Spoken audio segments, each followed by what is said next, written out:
Guys আমি দুইটা নতুন ভালো পারফিউম আবিষ্কার করছি, এগুলো নতুন নামশের পুরানো পারফিউম, বাট আমি নতুন আবিষ্কার করছি।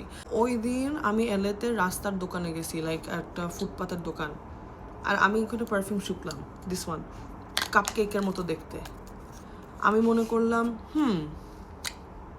শুকে দেখি, সো গুড এটা, this smell so freaking good and এটা লাস্ট করে।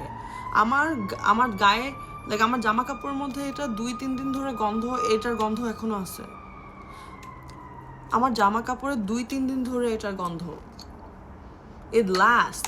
আর এটার দাম কত? $30। এটা হলো গিয়ে আমার সেকেন্ড আবিষ্কার করা ইয়ারা। এটা মনে হয় একই একই ব্র্যান্ডের, লাটাফা না কি জানি, এটা হলো গিয়ে লাটাফার, এটাও লাটাফা।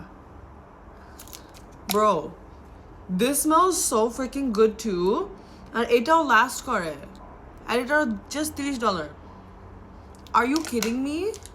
Smells so, this smells so good. So Dior, Prada সব বাদ দিয়ে এখন আমি লাটাফার পারফিউম পরবো, because what the hell, this shit is so good. But basically এটা আমার go to ছিল, okay, Prada Paradox, because আমি যখনই পারফিউম শুকতে যাই আমার কোনোটাই ভালো লাগে না।